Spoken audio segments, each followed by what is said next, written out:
DMTV Info, votre chaîne d'information en temps réel. La politique, la santé, le sport, les faits de société, la musique, les rumeurs et bien plus encore.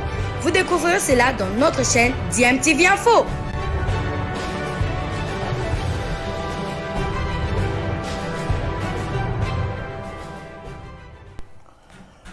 Vous êtes sur DMTV, bonjour ou bonsoir, tout dépend de l'heure à laquelle vous nous suivez. Tout plaisir est pour nous de vous retrouver, mais surtout de savoir que vous êtes nombreux en train de suivre votre chaîne YouTube DMTV. DMTV qui vous propose l'actualité, vous propose également des analyses et des réflexions sur des sujets d'actualité, sur des faits sociaux ou tout simplement sur des réalités que nous observons ici chez nous en République démocratique du Congo. C'est l'heure de notre tour d'horizon, comme disent les Britanniques, time is up. Et donc, c'est le moment pour nous de partager avec vous les quelques news que nous avons pu récolter en ce qui concerne nos internationaux congolais. Dans le cadre de ce numéro, de ce tour d'horizon, nous allons le débuter du côté de l'Hexagone en France pour parler de la Coupe de France où 3 internationaux congolais ont réussi à se qualifier. Chapeau bas en tout cas à Shadrack Akolo qui a été auteur d'un triplé qui qualifie son équipe Amiens pour le tour suivant. Nous ferons également un tour du côté du Maroc pour parler du latéral droit titulaire en équipe nationale de la RDC, Dieu merci, Moukoko Amale Di Soso, qui ont créé la surprise avec son équipe de Difa El Jadida contre le leader en championnat marocain. Nous allons aussi parler du jeune défenseur axial ancien de Saint-Éloi Lupopo qui a inscrit son tout premier but en Afrique du Sud avec son club de Cape Town City, sans oublier que nous parlerons également de 2 internationaux congolais qui évoluent du côté du Portugal. Alors débutons ce tour d'horizon par la France et la Coupe de France avec un Shadrack Akolo de grands jours percutants et lucides. Akolo a claqué un magnifique triplé hier samedi 18 décembre face à Guingamp pour offrir à Amiens SC, son club, la victoire en match comptant pour la 32e de finale de la Coupe de France. Placé en pointe de l'attaque, Shadrack Akolo a sorti ses griffes de léopard en répondant par un doublé en première période. D'abord à la 20e minute de jeu, ensuite à la 45e minute pour le 0-2. En seconde période, le festival continue pour l'international congolais avec qui inscrit son 3e but dès la 55e minute pour le 0-3 avant que les Guingampais ne puissent se réveiller dans le dernier quart d'heure, malheureusement, avec tout simplement 2 réalisations pour réduire la marque. Score final 2-3. Amiens passe donc au tour suivant et chapeau bas à Shadrack Akolo qui avait été utilisé en pointe, un positionnement inhabituel pour lui qui est souvent utilisé sur le côté. Shadrack Akolo a su répondre pour ce match-là. Il a répondu présent et donc a permis à son équipe de pouvoir se qualifier, ce qui est une très bonne chose pour l'international congolais qui est parmi les choix d'Hector Raoul Cooper puisqu'il a très souvent été titularisé par le technicien argentin très expérimenté des Léopards de la République démocratique du Congo. Alors nous restons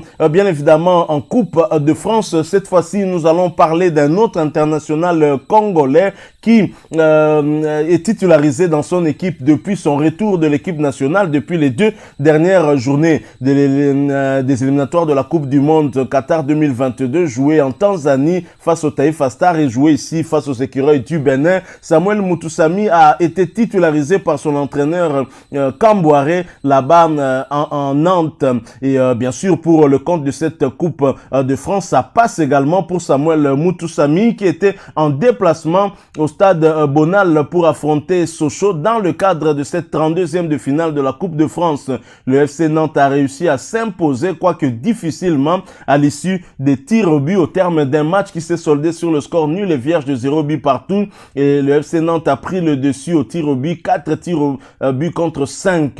Et Samuel Mutusami, bien évidemment, avait été titularisé lors de ce match dans l'entrejeu du FC Nantes. Il a donc transformé également son penalty. Et nous poursuivons toujours ce tour d'horizon en France, bien évidemment. Cette fois, nous allons parler d'un autre international congolais qui jouait également la Coupe de France, la 32e de finale. Il s'agit de latéral gauche Vital Vital Ntimba, dont l'équipe Clermont Foot s'est également qualifiée pour le prochain tour de la compétition dominateur. Hein. C'est donc sans surprise que Clermont Foot se qualifie pour le tour suivant de la compétition face à Chemin Bas 0-4.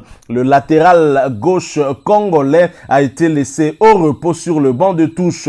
Prochaine rencontre pour Clermont Foot, ce sera en Ligue 1 pour le compte de la 19e journée. Les Clermontois qui occupent la 16e place du classement de Ligue 1 recevront Strasbourg 7e. Voilà tout pour ce tour d'horizon en France, mais il n'est pas encore fini puisque nous allons prendre notre avion pour aller du côté du Portugal et parler de Gianelli Imbula qui affrontait André Boukia. Nous en parlons tout de suite après cette courte pause.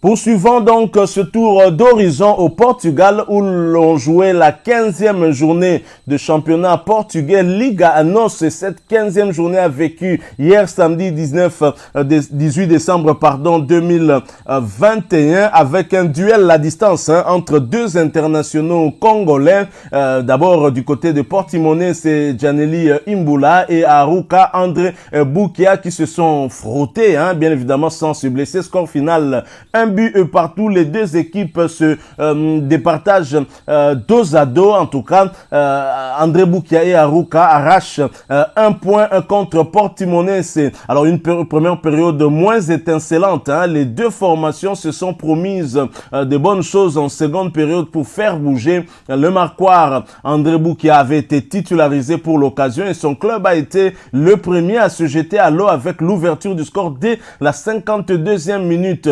Une vingtaine de minutes plus tard, c'était le tour des coéquipiers de Gianelli Imbula qui est resté en tout cas sur le banc d'égaliser et par ricochet d'obtenir le point du nul. Portimonense totalise désormais 24 points en 15 matchs et campe à la 6e place du classement partiel du championnat de Liga NOS. Alors que André Boukia et son club Aruka sont 10e au classement avec 14 points et cela en 15 matchs. Donc duel départagé sur un score de parité, un but partout entre les deux internationaux congolais. Alors poursuivons ce tour d'horizon en quittant le Portugal. Allons du côté de la Turquie où nous allons avoir des nouvelles de Paul José Mpoku avec son équipe de Konyaspor dominateur mais pas flamboyant face au but adverse. Konyaspor de Paul José Mpoku se sont imposés mais difficilement dans les derniers instants du match, les ayant opposés hier samedi 18 décembre 2021 après-midi à la formation d'Antalyaspor pour le compte de la 17e journée du championnat turc de première division. 1-0 pour Konyaspor qui conserve donc sa 2e place au classement de la Super League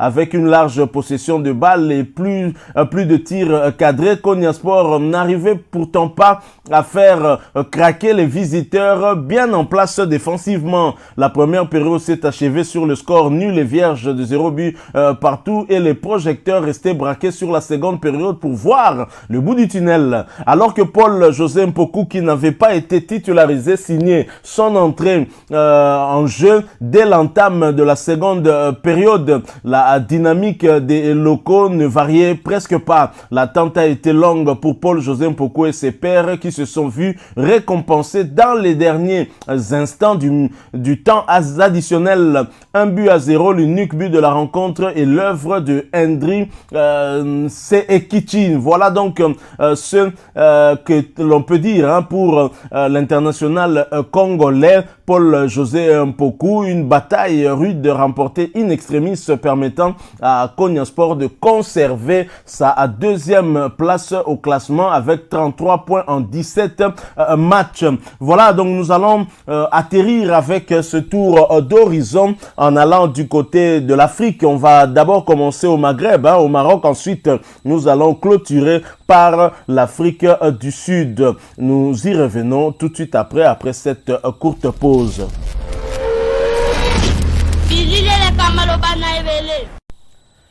Au Maroc, on jouait la 13e journée de la Botola Pro League, championnat marocain de première division. À domicile, Moukoko Amale et ses coéquipiers de Difa El Jadida ont battu le leader Wydad de Casablanca par 2-1. Bien que dominés, Moukoko Amale et ses pairs ont fait montre d'un sang-froid incroyable face à Wydad Casablanca. Percutant et batailleur, Difa aura résisté et remporté son match dès la première mi-temps 2-0. En seconde période, les visiteurs ont poussé comme en première période et réussissent enfin à revenir à 10 minutes de la fin en réduisant le score. Ironie du sort, l'assistant vidéo n'a pas été tendre avec Wydad qui s'est vu refuser son deuxième but pour cause de hors-jeu après vérification, ce qui a fait bien évidemment plaisir à celui qu'on appelle Soso. Dieu merci, Moukoko Amale, le latéral droit titulaire en équipe nationale sous le technicien argentin très expérimenté Hector Raúl Cooper. Moukoko Amale donc et ses coéquipiers qui ont d'office arraché 3 points pour cette occasion. Alors malgré la défaite de Wydad au niveau du classement, ce club reste toujours en tête. Bonne affaire donc pour Difa El Jadida qui revient à la 4e position avec 20 points en 13 rencontres. Bravo donc à l'international congolais Moukoko Amale, Dieu merci, mieux connu sous le sobriquet de Soso. Quittons le Maroc pour nous rendre du côté de l'Afrique du Sud et pour parler d'un autre international congolais. Il s'agit du jeune défenseur axial, l'ancien de Saint-Éloi Lupopo, Nathan Idumba Afasika, qui a inscrit son tout premier but sous les couleurs de Cape Town City. C'était hier, samedi soir, en championnat, opposé à Swallow FC pour le compte de la 17e journée de Première Ligue sud-africaine. Les coéquipiers de Idumba Afasika, ont arraché une victoire dans le dur, 2-1 à domicile. Mené au score dès la 19e minute, la Blue and Gold Army a vu le scénario se compliquer lorsque Mobara recevait un carton rouge direct juste avant la pause, très exactement à la 42e minute.